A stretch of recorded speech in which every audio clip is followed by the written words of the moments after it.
What's going on, y'all? It's JD Piquel. Today on the channel, we got Grayson Grundhoefer bringing the heat. You are not going to want to miss a second of his silky smooth voice. Hope y'all enjoy.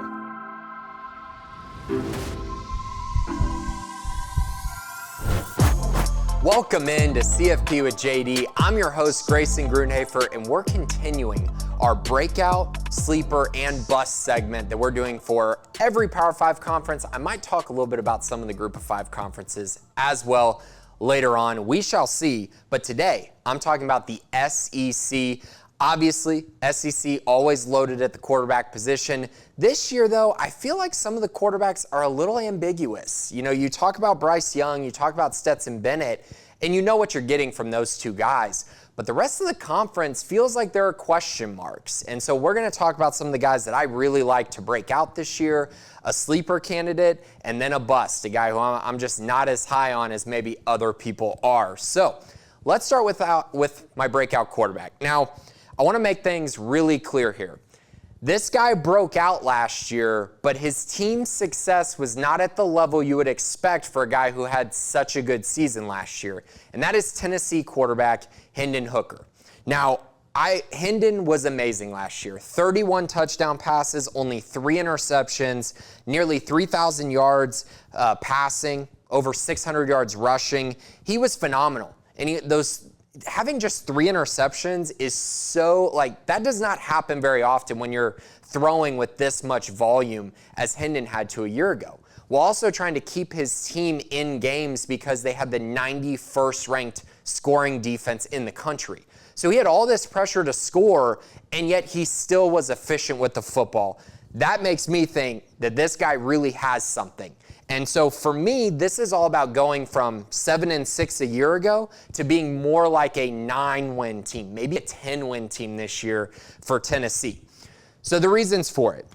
Cedric Tillman is back, absolutely one of the best wide receivers in the SEC, a phenomenal scored 12 touchdowns a year ago. I really like what he brings to the table, but I also like that they went out and got Brew McCoy, former 5-star guy who just hasn't really found his true landing spot. I think he finally has at Tennessee, and I think he's really going to thrive there for this offense. Jalen Hyatt, another really good wide receiver who didn't get to play a lot because he was behind Velus Jones in the offense. So Velus is gone, I understand that, but I think Jalen Hyatt is another good guy who's going to come in and be really productive for them. I also really like their running back room. You talk about Jabari Small, you talk about freshmen, Justin Williams-Thomas. I think there's a lot of talent in that running back room that is also going to take some pressure off Hendon Hooker at the quarterback position. And I also think it'll help him with his read option game, which was honestly really productive last year for this Vols team. Now, the area that I just absolutely am just kind of salivating about for this Tennessee team is the offensive line. They dealt with some injuries last year. They allowed an SEC worst 44 sacks a year ago, but 4 of them return, and they still averaged 39.3 points per game, which was 7th in the country. That's remarkable. Honestly, you're not going to see many teams that give up 44 sacks be one of the best offenses in the country. So if they can get that number down to 30, let's say you subtract 14 sacks in crucial games, I mean, Hooker could absolutely blow up this year, and this offense honestly has a ceiling to be the best offense in the country, even though they're going to have to play a really tough schedule in the SEC. But I see that kind of ceiling for this Tennessee offense this year. Now, I also will say I think the defense is probably still going to be bad, but if they can get into the top 60, top 65-ish area, it's going to allow them to win a lot of football games. And because of that reason, that's why Hendon Hooker is a breakout. People are going to say, oh, he broke out last year. This doesn't matter. Yeah, but his team went 7-6. A true breakout is going to be this guy throwing for 40 touchdowns, rushing for another 10 touchdowns, and leading this Vols team to a 10-2 record and competing with Georgia in the SEC East. Moving on to my sleeper pick in the SEC, I'm going to go with USC transfer Jaxson Dart. So Jaxson obviously came on at USC, became the starting quarterback as a freshman, threw for over 1,300 yards, 9 touchdowns, 5 interceptions. He flat out took Kedon Slovis's job by the end of the year. And so he was in line to be the dude at USC. And I don't think people really appreciate that enough. You know, just kind of looking at it and going, okay, this guy was going to be the starter at one of the best programs in the Pac-12, and the only reason he is not is because Lincoln Riley went there and took Caleb Williams with him. So he's a very talented quarterback. He's still very young, so there's a little bit of a ceiling there as well. And now he's going to go play for Lane Kiffin. And if you know about Lane Kiffin, you know that for most of the time he's been a coach and for most of the time he's been an offensive coordinator, he's gotten a lot out of his quarterbacks. And I expect the same here with Jaxson Dart. They went out, they added some transfers, and this is where I'm kind of so intrigued by what they're trying to do. They lost Matt Corral a year ago. They lost all of their running backs. They lost a lot at wide receiver. Their top 2 wide receivers are gone.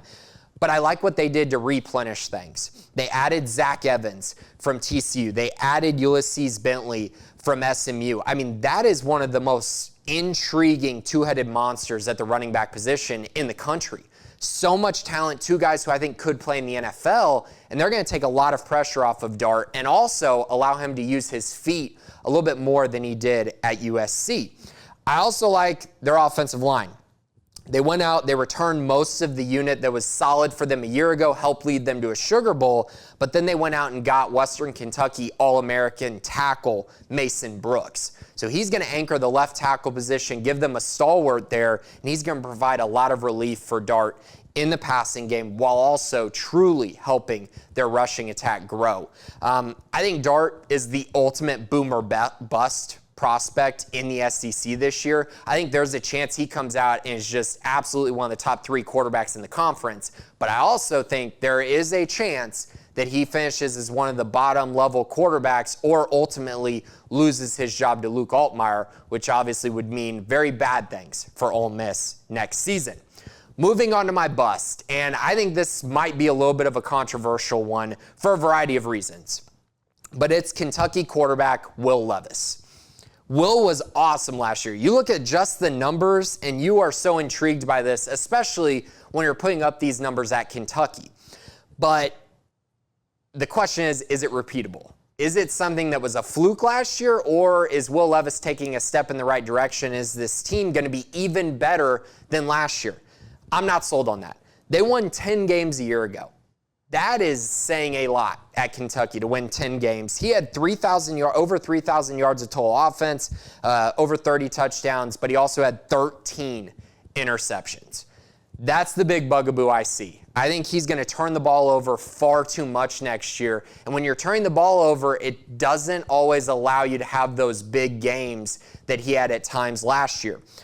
The other reason why I'm very concerned, against the 5 best defenses he played a year ago, Florida, Georgia, Iowa, Mississippi State, South Carolina, he had 5 touchdowns and 6 interceptions and was 3-2. The Kentucky team was 3-2 in those games. I do not trust him in the big moments against the best teams in the conference. I think he's a guy who feasts on the teams that really don't play very good defense, like Tennessee and Louisville. He absolutely smashed those teams a year ago. But when he gets tested by a truly together defense that knows what they're doing to scheme against him, he runs into problems.